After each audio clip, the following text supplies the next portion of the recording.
Hello friends, welcome to brief future. मेरा नाम Prince Choubey है और यहाँ पे बात करेंगे आज मॉनेटरी पॉलिसी कमेटी के बारे में।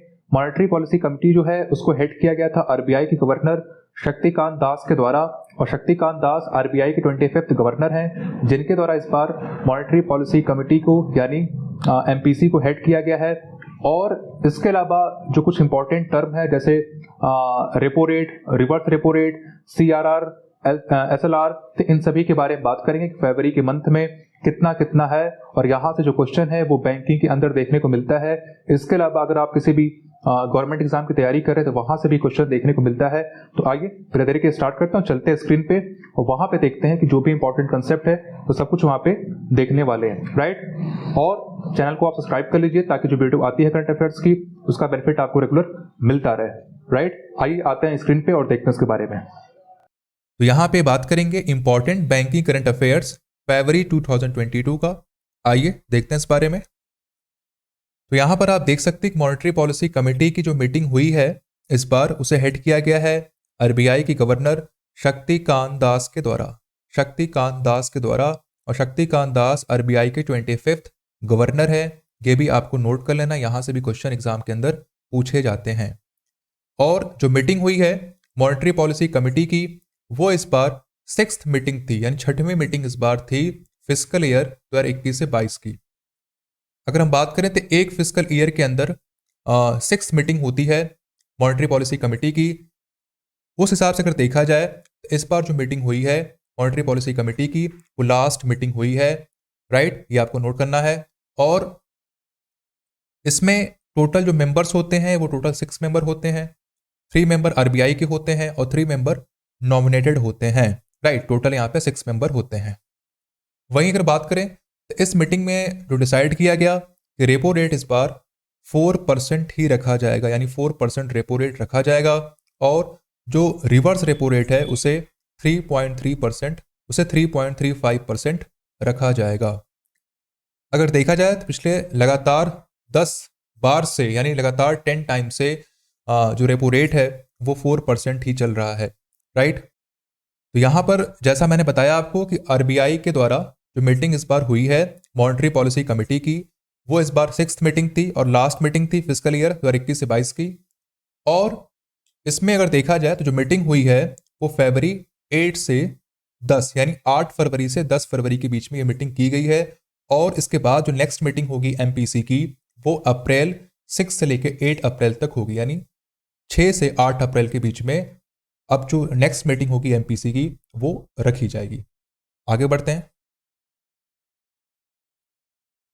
अब यहां पर आप देख सकते हैं कि पॉलिसी रेपो रेट, यानी रेपो रेट जो है वो कितना है 4%।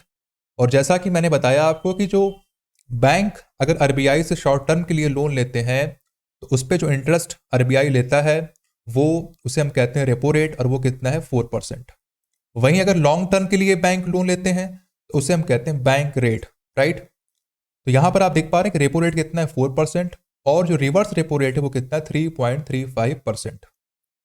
रिवर्स रेपो रेट क्या था, मैंने बताया आपको कि अगर बैंक अपना पैसा आरबीआई के पास रखते हैं तो ऐसे में आरबीआई उन्हें इंटरेस्ट देता है, और वो कितना देता है कितना देगा 3.35%। और यही क्या है, ये आपका रिवर्स रेपो रेट है। और उसके बाद आप देख पा रहे हैं जो मार्जिनल स्टैंडिंग फैसिलिटी रेट है वो इस बार कितनी है 4.25%। बैंक रेट कितना है 4.25%। जैसा कि मैंने बताया आपको कि अगर कोई बैंक आरबीआई से शॉर्ट टर्म के लिए लोन लेता है तो उस पर जो इंटरेस्ट होगा उसे कहेंगे रेपो रेट। और अगर लॉन्ग टर्म के लिए अगर लोन लेता है तो उसे हम कहेंगे बैंक रेट। और यहां पे आप देख पा रहे हैं कि CRR यानी क्या होता है, cash reserve ratio. Cash reserve ratio, जैसे अगर कोई कस्टमर अपना पैसा बैंक में जमा करता है तो उसका कुछ परसेंट आरबीआई को जाता है, और कितना जाएगा 4% जाएगा, जिसे हम कहते हैं CRR यानी कैश रिजर्व रेशियो। वहीं अगर हम बात करें SLR की तो वो कितना 18%। यानी अगर कोई बैंक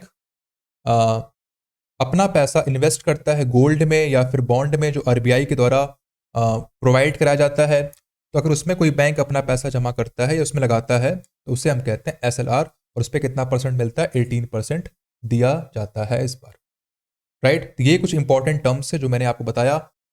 ओके, तो यहां पर आप देख पा रहे हैं अभी कि आरबीआई के द्वारा जो अनुमान बताया गया है कि जीडीपी जो ग्रोथ है, आरबीआई के द्वारा जीडीपी ग्रोथ बताया गया है जो फिजिकल ईयर 2022 से 23 का, उसके लिए बताया गया है 7.8%। ये भी आपको नोट करना, इसके बारे में क्वेश्चन पूछे जाते हैं। तो आरबीआई के द्वारा फिजिकल ईयर 2022 से 23 के लिए जीडीपी ग्रोथ बताया गया है 7.8%। वहीं अगर हम बात करें जो करंट फिजिकल ईयर है जो खत्म हो रहा है 31 मार्च को, उसके लिए आरबीआई ने बताया है जीडीपी ग्रोथ कितना होगा, 9.2%। और अगर हम बात करें यहीं पे कि आरबीआई के द्वारा जो इन्फ्लेशन रेट है उसे बताया गया है 5.3%, 5.3%। और आरबीआई का एक जो टारगेट है कि 4% इन्फ्लेशन रेट को रखना मार्च 31, 2026 तक।